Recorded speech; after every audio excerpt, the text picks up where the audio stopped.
இப்போ exercise 2.5ல 7th some பார்க்கலாம். Question என்ன கொடுத்துருக்காங்க? If 9 times 9th term is equal to the 15 times 15th term so that 6 times 24 term is 0. தமிழில் என்னன்னா, ஒரு கூட்டுத்தொடர் வரிசையின் 9வது உறுப்பின் 9 மடங்கும், அதாவது 9வது உறுப்போட 9 மடங்கும் 15வது உறுப்பின் 15 மடங்கும் சமம். இந்த ரெண்டுமே சமம். அப்படி இருந்தா 24வது உறுப்பின் 6வது மடங்கானது 0 என நிரூபித்தார். 9th டேர்ம் T9 இல்லையா? 9th டேர்மோட 9 times. ஓகேவா? 9வது உறுப்பை எப்படி எழுதுவோம்? T9 எழுதுவோமா? இந்த 9வது உறுப்போட 9 மடங்கு, 9 மடங்குங்கும் போது பெருக்கல்ல இருக்கும். ஓகேவா? 9T9. ஓகேவா? இது எப்படி இருக்குன்னா, எதுக்கு ஈக்குவலாக இருக்கு?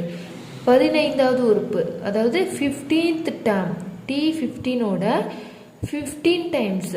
ஓகேவா? 15 மடங்குக்கு ஈக்குவலாக இருக்குது. ஓகேவா? இந்த ரெண்டு இப்படி ஈக்குவலாக இருந்துச்சுன்னா நம்மகிட்ட என்ன கேட்டிருக்காங்க, என்ன நிரூபிக்க சொல்லியிருக்காங்கன்னா 24th டேர்ம், அதாவது 24வது உறுப்பு.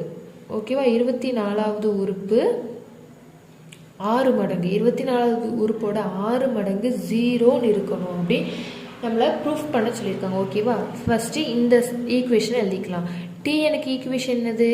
a + n - 1 × dயா. இப்போ நமக்கு இங்கே என்ன இருக்குது? 9T9 இருக்குது. ஓகேவா? ஃபஸ்ட்டு 9 எழுதிக்கலாம். T9 இப்பெல்லாம் என்ன எழுதலாம்?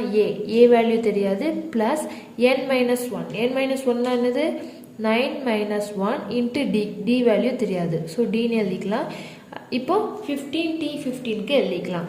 a ஃபஸ்ட்டு 15, T15க்கு பதிலாக என்னது? a ப்ளஸ் a வேல்யூ தெரியாது, ப்ளஸ் n - 1, 15 - 1 × d. ஓகேவா? இப்போ 9 இது எழுதிக்கலாம். a plus 9 - 1 8. அப்போ 8d இஸ் ஈக்குவல் டு 50.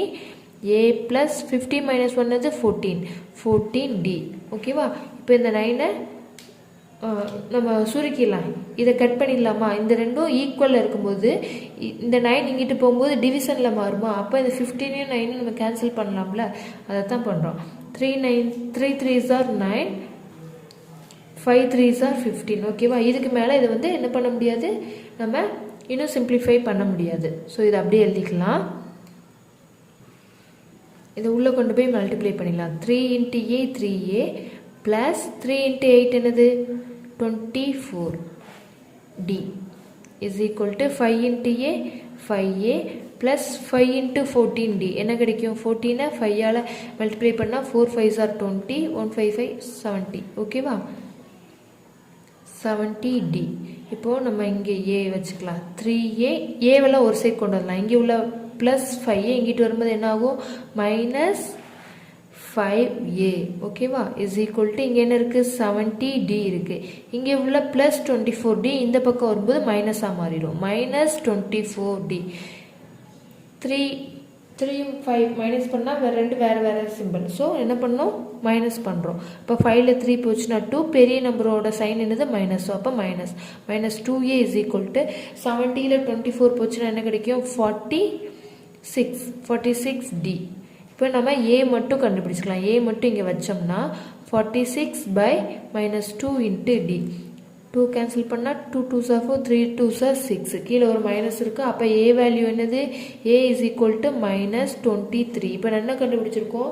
அவங்க கொடுத்துருக்கிறத வச்சு நம்ம a வேல்யூ கண்டுபிடிச்சிருக்கோம். இப்போ இதை வச்சு நம்ம என்ன நிரூபிக்க போகிறோம்? 6T24 வந்து 0வாக இருக்கணும் அப்படின்னு சொல்லி ப்ரூஃப் பண்ண போகிறோம். ஓகேவா? ஸோ என்ன கொடுத்துருக்காங்க? 24th டேர்ம், அதாவது T24ஓட 6 டைம்ஸ் 0வாக இருக்கணும்னு சொல்லியிருக்காங்க. ஓகேவா? இப்போது 6 எப்படி எழுதிக்கலாம்? tn ஃபார்முலா என்னது? a plus n - 1 × dயா. இப்போ நம்ம a என்ன கண்டுபிடிச்சிருந்தோம்? -23d. ஓகேவா? ப்ளஸ் n - 1, n என்னது? 24. அப்போ 24 - 1 × d. ஓகே? அப்போ 6 × -23d ப்ளஸ் 24ல் 1 போச்சுன்னா 23. அப்போ 23d. இது -23d, இது ப்ளஸ் 23d. ஸோ இந்த ரெண்டும் கேன்சல் ஆயிருமா? அப்போ இங்கே என்ன இருக்குது அர்த்தம்? 6 × 0. 6 0வால் எதை மல்டிப்ளை பண்ணாலும் என்னது ஆன்சர்? 0. ஓகேவா? ஹென்ஸ் என்ன எழுதிடலாம், hence we proved that 6 எழுதிக்கலாம், we proved that 6 times 24 term is 0. ஓகேவா தமிழில். எனவே 24வது உறுப்பின் 6 மடங்கானது 0 என நிரூபிக்கப்பட்டது. ஓகேவா, இதோட 7th sum கம்ப்ளீட் ஆயிடுச்சு.